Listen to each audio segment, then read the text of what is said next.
Hey there guys, it's Rick here and welcome to Rick's Guitar School. Okay, let's get cracking with today's lesson. Today we're going to take a look at how we can inject a little bit more coolness to our Dorian improvisation. I'm going to be using something that you should already know in order to create this specific approach.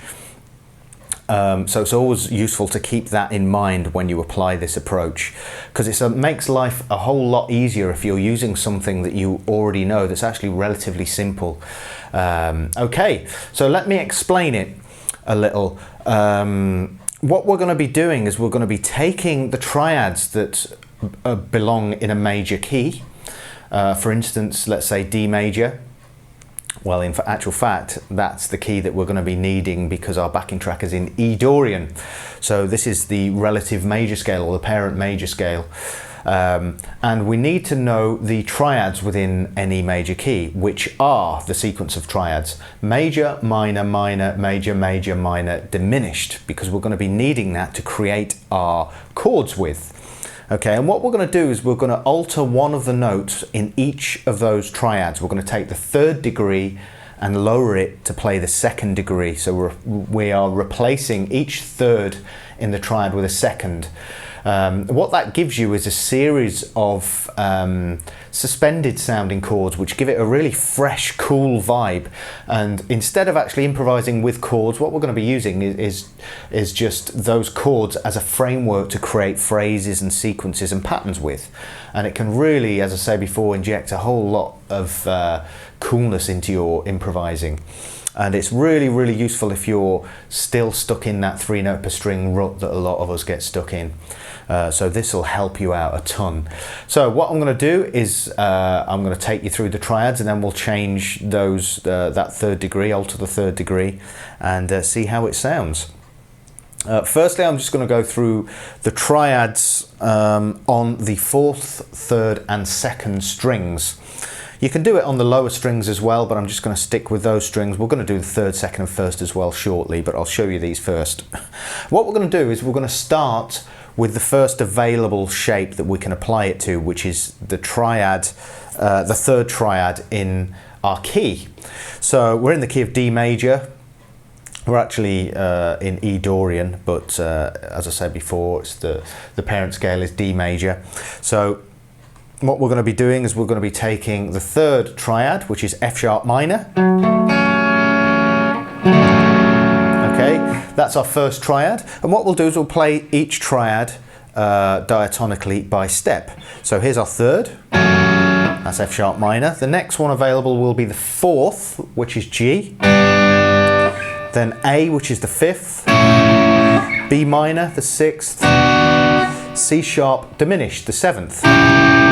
And then up to D, which is the 1st. E minor, which is the 2nd. And then we're back to, okay. So what we're going to do is we're going to take that 3rd degree in the 3rd chord, and we're going to replace it with a 2nd. And we get this. That's sounding pretty cool already. So that's our first shape. It's actually the first shape that's available to us using this particular group of strings. So the next available shape is our G major triad. And again, we're going to be taking that 3rd degree and lowering it to the 2nd, replacing it, and we get this, which is a suspended 2nd sound. Very open sounding, really fresh as well. Okay, we're going to take our 5th chord now, which is A major. Take the 3rd degree, lower it to the 2nd or 9th, however you want to look at it. And that's what we get, same shape again. We're going to move up. That's a B minor chord. Here's our 9th or 2nd. So far we have. Okay, our next shape, which is C sharp diminished. Okay, we're going to replace this note. It's a bit of a stretch, this one. Okay, very cool sound. Okay, the next one is D major. Replace the 3rd with the 9th or 2nd. We get our suspended second again. E minor. Surprise, surprise, we get a suspended second, and the F sharp is a repeat, which is this one up an octave. Okay, good. Now we have our chords. Let's hear them over a backing track. And you'll hear how cool these sound. Just bear with me. Okay. So here's number 1, 2,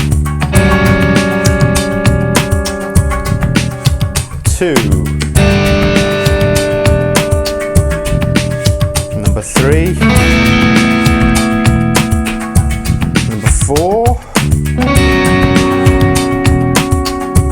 and our 5th shape.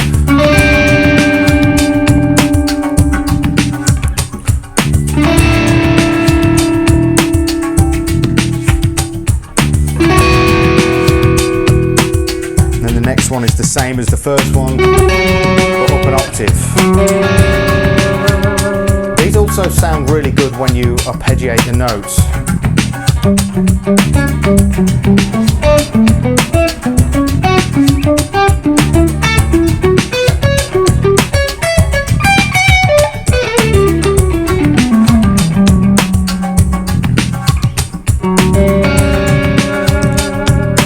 Okay, so really, bear with me. Very, very cool, open sounding those. What I like to do is, these are just examples. You can take the first shape, ascend on it.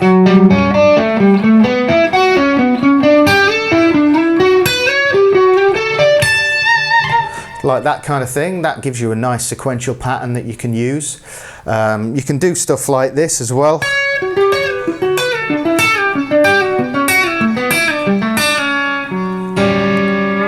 That sounds really, really cool. So what I'm going to do is take it a little, well, I won't take it a bit further. What we'll do is we'll look at how the shapes look on the next group of 3 strings. So the 3rd, 2nd and 1st string. So what we're going to do is we're going to start here. This is actually taken from our chord number 5, triad, which is A major. Turn the volume up. And again, we're going to take the 3rd degree and replace it with the 9th, and we get... Okay, so that's our first shape. Our second shape looks like this. And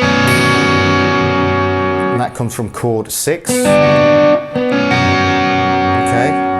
next shape looks like this. Next shape like this. Next shape like this.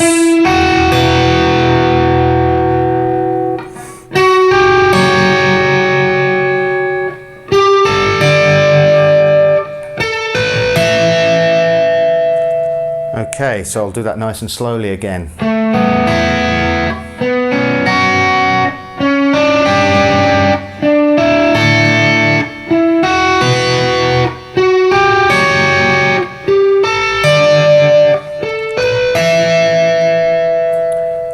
Okay, they're exactly the same chords as the ones that we had on strings 4, 3 and 2, but we've just transposed them onto a different set of strings.